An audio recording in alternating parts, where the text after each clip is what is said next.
Hello! Thanks so much for joining me today. Today I thought I'd talk to you about tomato soap making. And I've been batting backwards and forwards as to which type of soap I should use for this. But I wanted it to look more like a tomato, so we are going to be using a glycerin soap base. And I thought I'd show you how I go through the process of really finding the right colour for a project. And I'm going to be using a lovely loofah, which I think looks like a tomato. Come and join me. So I've got a few different things here when it comes to the equipment. I've got my loofah. I bought this from a local pound store, and you can pretty much get them in a lot of beauty outlets or pound stores. I've got a couple of glass cups, and this is for testing colour, and I'll show you how I use those in a little while. I've got three colours. I've got a red and a yellow in a liquid cosmetic dye, and I've also got an orange mica colour. And I'm going to try and match up this tomato colour as best I can, because tomatoes are not bright red. They have quite a lot of an orangey tone to them. So I really want to match that up as closely as I can. I've got a tomato leaf fragrance oil, some tomato puree, and then I've got this lovely mould which came from Crafter's Choice, and it's one that I absolutely love. I can't get these in the UK, or not that I know of. If you do know of where I can get these in the UK, please do let me know.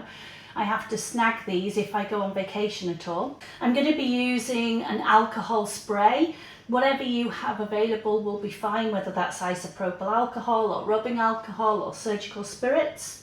And of course, we're going to need our glycerin soap base. So the first thing to do is to prepare our colour, because there's no point melting soap bases down and getting anything else done until we've got the colour matched. So that's the first thing that we're going to look at.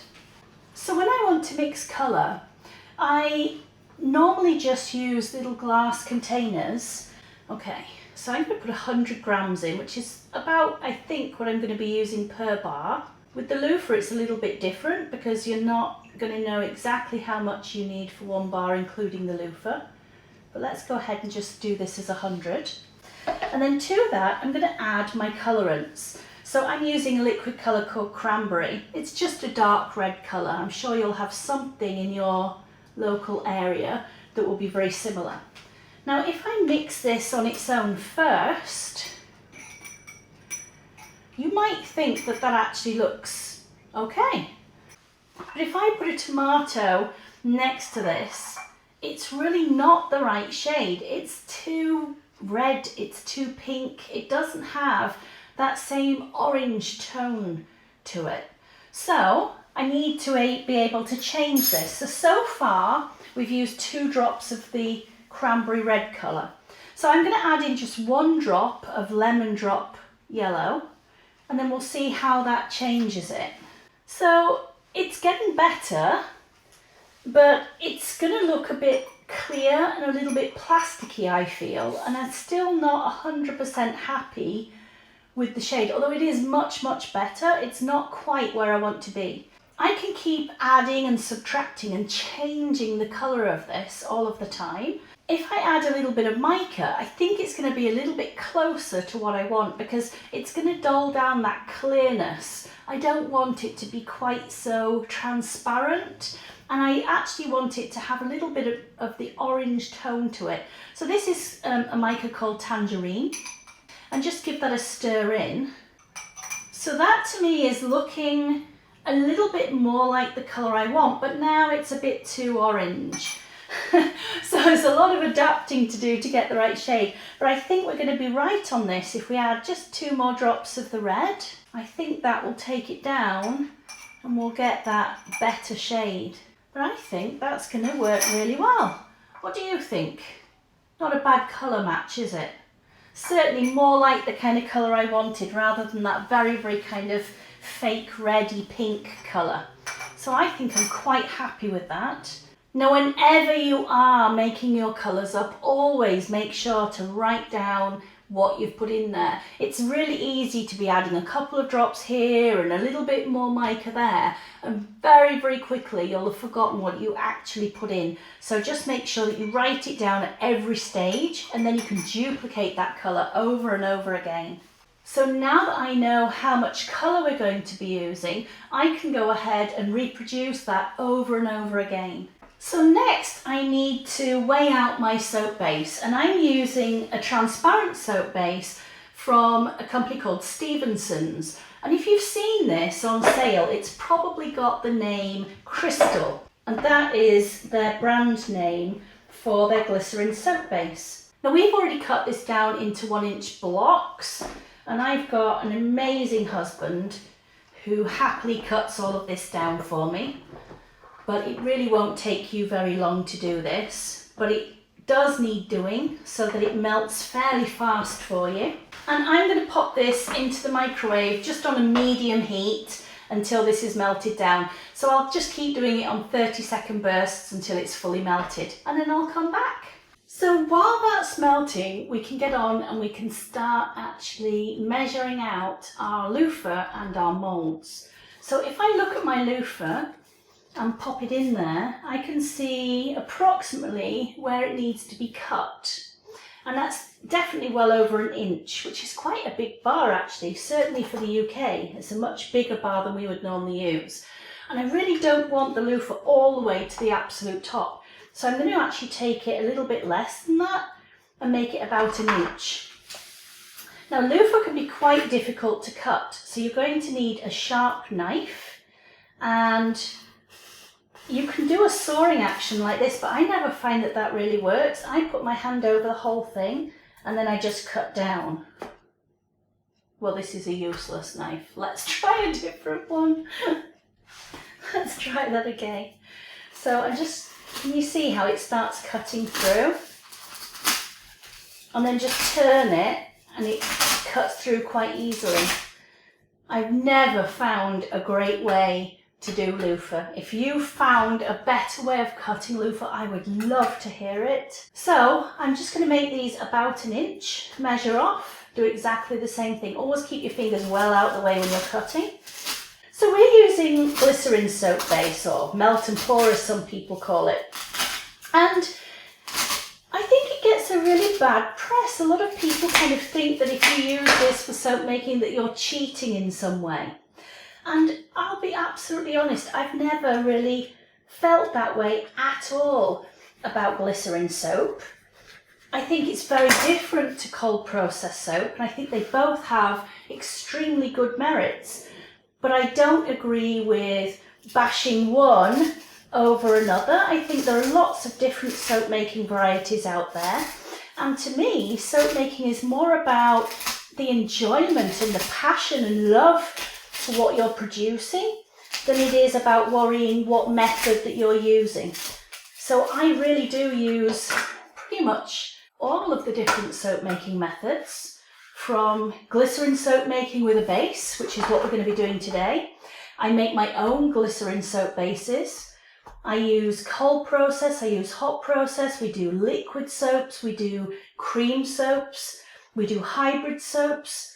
So I'm not really snobby when it comes to the method, but I would love to hear your take on this. Are you someone who's an absolute purist and will never use melt and pour, or have anything to do with it? Or are you more open and willing to just have a go and enjoy the soap making aspects? I think it's a great way to make a fun project at home. It's a great way to just make a start with the soap making. If you've never made soap before, then the glycerin soap making is a great fun option for you, just to get a little bit of confidence and have some fun with it. And then you can move on and maybe try some of the other methods as well. But it's a fantastically fast method of soap making, and it's great when you've got young children around, or you haven't got a lot of time and you still want to be creative.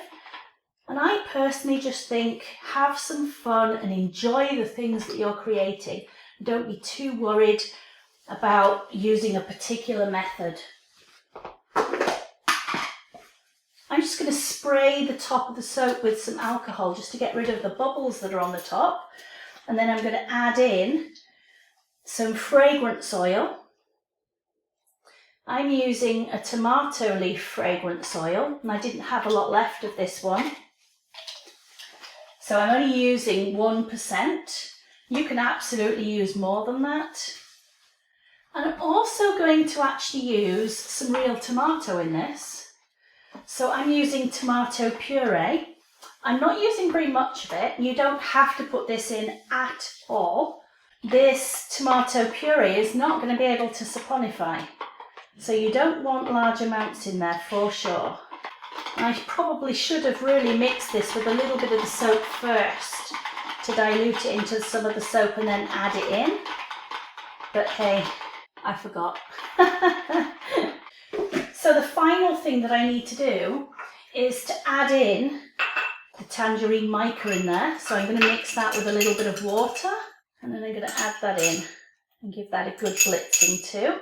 Oh my goodness, that is just perfect, I think, colour-wise. Let me grab a tomato. Doesn't everyone? Let's just grab this tomato. Look at the colour. Don't you think that we got that colour match really, really good? I am loving this. Hoping that this looks very much like a tomato when we've done, but you can be the judge of that. There's a couple of ways that we can finish this. We can literally just pour this in and let it flood through, but we can also do it a different way. We can take these and we can actually saturate them in the soap itself. Please don't burn yourselves, but I do sometimes just pre-saturate the soap and then fill them, and I think I'll do that on a couple of these. Now, one thing that does happen with your loofahs is that they can start to float.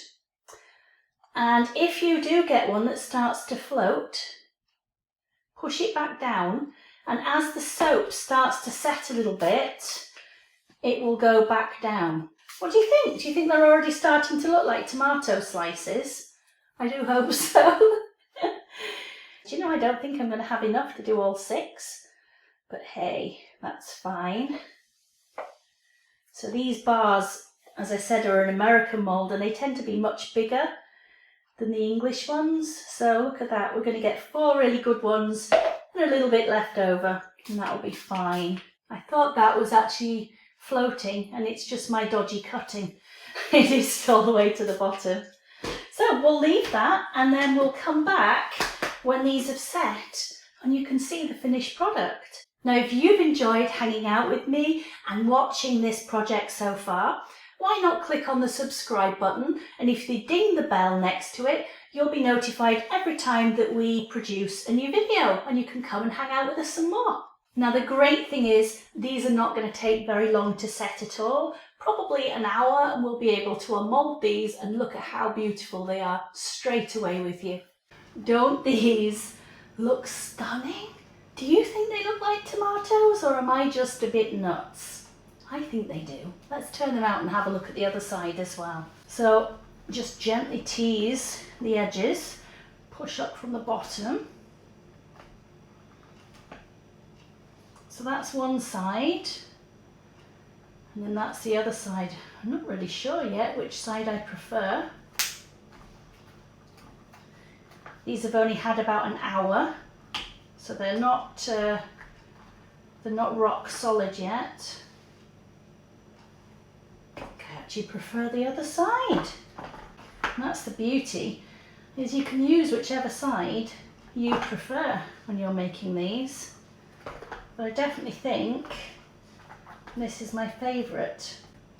So that's the side at the bottom, and this is looking at it where it's at the top, a little bit more rustic. I think they both work really, really well, to be honest. Well, I'm loving those. I really think that looks so nice. And to me, that's pretty much the right colour that the tomato was. I don't know what you think, but I definitely think that's quite a tomatoey kind of colour. And I'm more than happy with the results that we've got on that one. One final little tip for you.